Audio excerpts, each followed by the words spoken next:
My parents exploited me for years, and no one believed me. Until I said enough, I never imagined that a simple request for help could be the trigger that changed my entire life. I always considered myself resilient, willing to give more than I received, believing that this was love and responsibility. I grew up hearing that family is forever, that blood is stronger than anything, and so I carried burdens that in truth should never have been mine. For years, I was my parents' financial support, the one who solved problems, paid bills, and held the fort while my sister lived as if life were a never-ending party. It was a huge burden, but I convinced myself it was the right thing to do, that my obligation as a son was to endure in silence. Until one day, all of that began to crumble, and I realized that the line between love and exploitation had long since been crossed. My name is Andre, and this story happened about 4 years ago. At that time, I was already married to Paula, an incredible woman who always saw beyond appearances. I worked hard at 2 jobs and still managed to maintain a stable home for my family. We had just become parents to Clara, our daughter, who at that stage was still a baby full of energy and needs.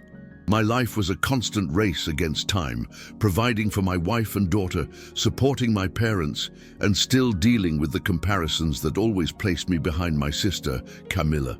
Before everything fell apart, I thought this exhausting routine was just part of adult life. I thought there was no other choice, that I had to endure, but deep down something was already eating away at me. My parents, Ligia and Ronaldo, had a peculiar way of life.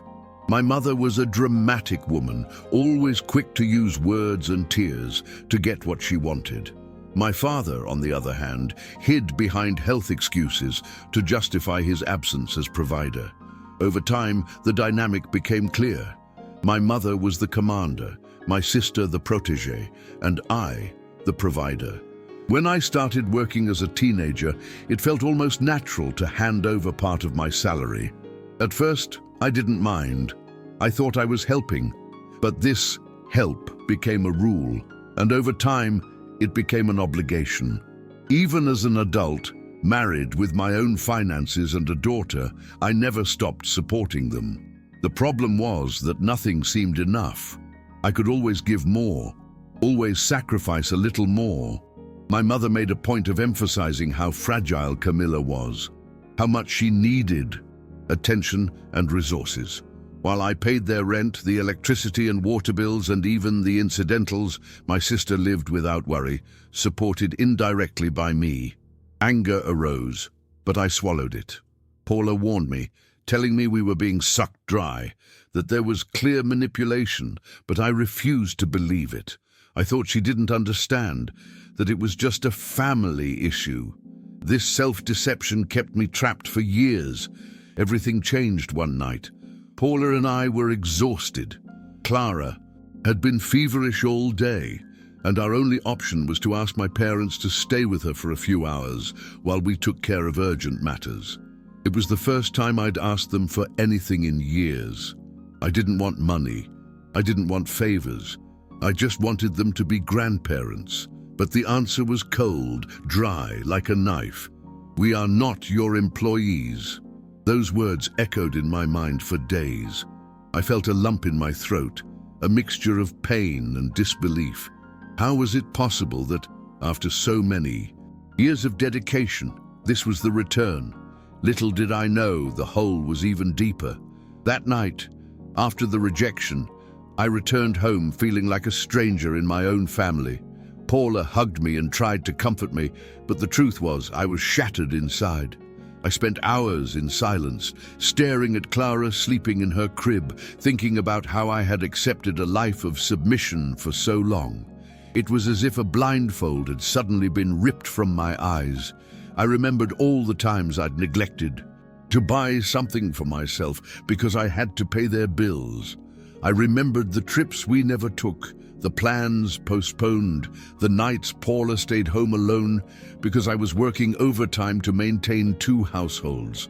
The wound opened by that sentence began to bleed old memories, and the more I remembered, the harder it became to find a justification to continue supporting all of that. But the hardest blow was yet to come. A few days later, I discovered that while they refused to help with my daughter, my parents were taking care of Camilla's children. It wasn't just neglect, it was choice. They had decided I didn't deserve support, that my life could be set aside, while my sister, once again, was placed on a pedestal. When I found out, it was as if my heart had been ripped out. The pain turned to anger, and the anger into a kind of energy that I didn't know if would bring me down or make me finally react. It was then that I began to question everything. What does it mean to be a son? What does family mean when love is conditioned on how much you can give financially? For the next few days, I felt like I was living a nightmare. My mother, as always, wasted no time. She took to social media to post dramatic statements about ungrateful children and broken hearts. Distant cousins, uncles who barely called to check on me began messaging me, asking what I had done to hurt her. I read those texts as if they were stab wounds. Her version was clear. I had turned my back on my family. I was selfish. I didn't understand the value of sacrifice. With each comment I saw, I felt the injustice grow within me. I wanted to scream. I wanted to explain the truth. But I knew that, faced with her manipulative tears, no one would hear me. It was in this context that a distant cousin, Jessica, messaged me. She'd never been close, but she said something that resonated deeply with me. Andre, sometimes when someone always plays the victim, it's because they don't want to see who they really are. It was like a punch in the gut. For the first time, someone outside my bubble saw what I'd always tried to deny. That gave me the strength to look at my own life with more courage. I understood that I was trapped in a web of manipulation that only worked because I allowed it to. I was the foundation of a castle that would crumble the moment I left the scene. The question that kept gnawing at my mind was, would I have the courage to leave? Days turned into weeks, and my relationship with my parents became unbearable. Whenever we tried to talk, my mother cried, my father fell silent, and in the end, I gave in, as always. But this time, something inside me resisted. I began to think more about Clara, about what I wanted to teach her. I didn't want my daughter to grow up seeing her father treated like a human ATM, someone voiceless, worthless, only useful as long as he provided money. I didn't want her to learn that love is submission, that family is synonymous with unilateral sacrifice. It was in this internal conflict between pain and the need for change that I realized I was facing the biggest choice of my life. The trigger came one Sunday afternoon. We were all gathered at my parents' house because Camilla had organized a luncheon. I was already uncomfortable, but Paula insisted it was important to show that we were still open to dialogue. During the meal, comments began to emerge like small barbs. My mother made a point of reminding me aloud that some children only think of themselves, while looking directly at me. Camilla, with the wry smile of someone who knows she's untouchable, said, "Yes, some people forget that family comes first."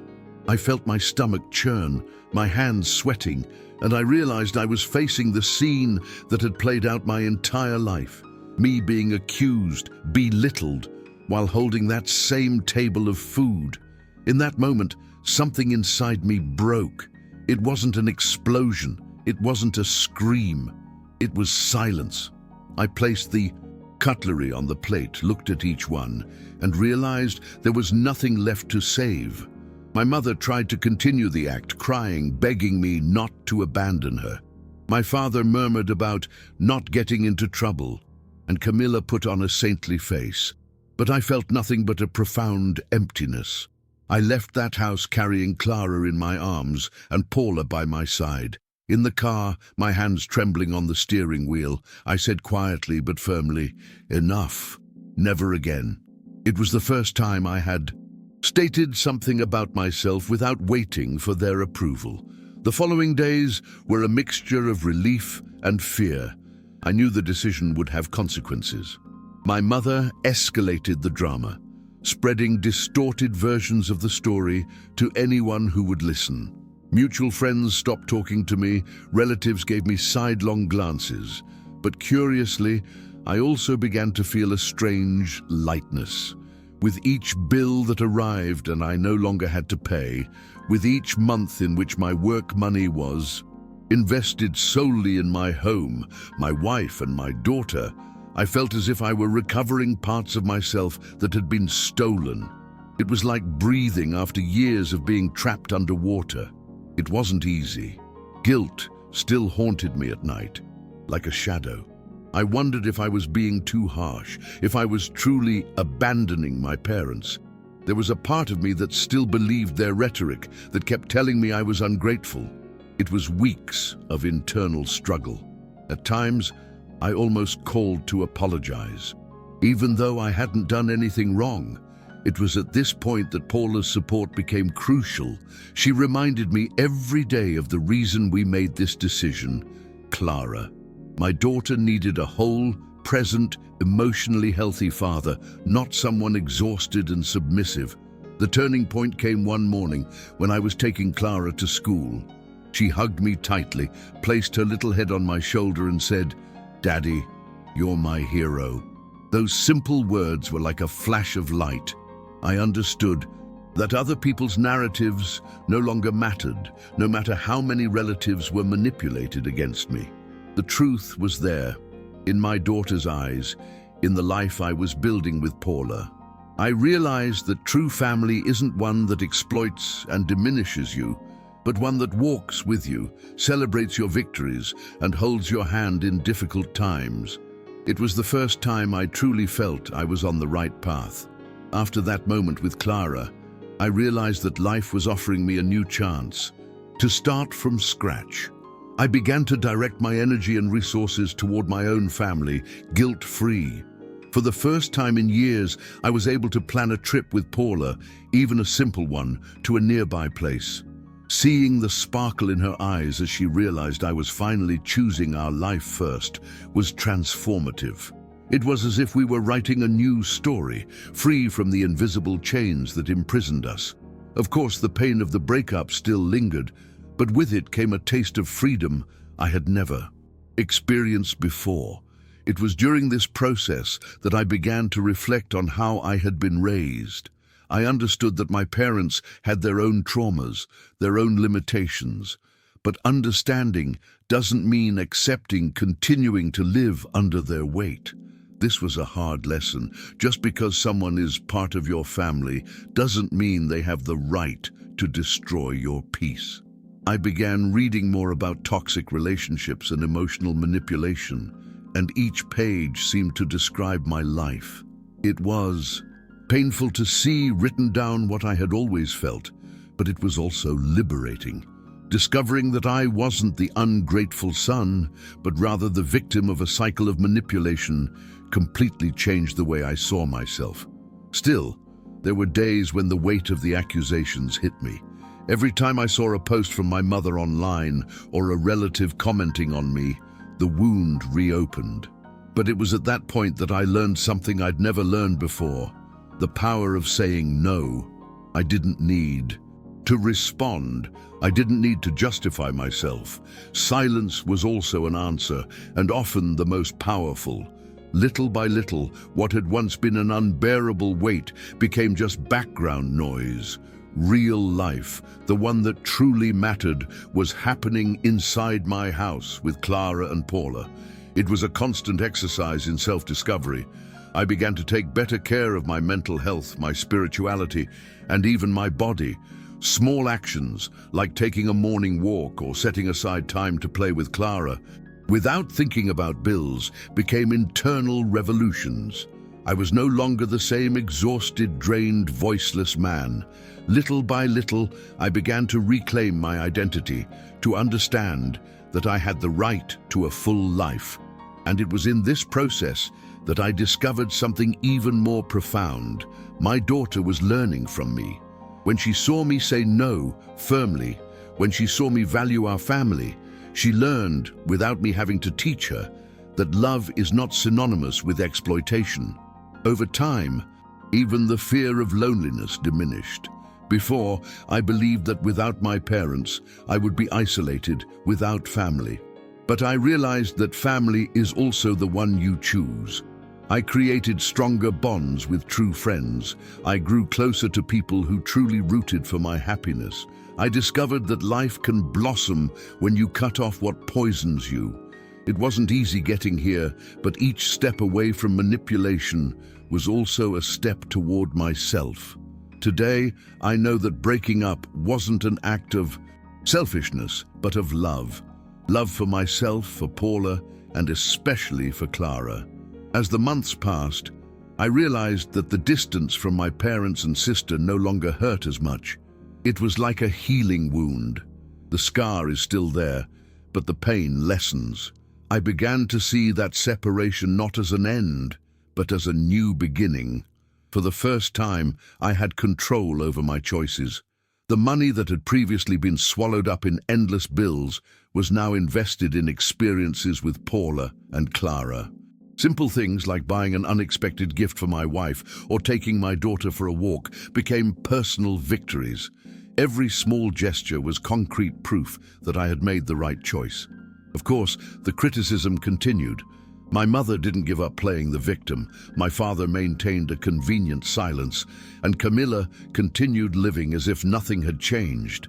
But the difference was that now it no longer had any power over me. I had learned to separate truth from manipulation. I understood that it wasn't my role to fix the emotional holes they dug themselves.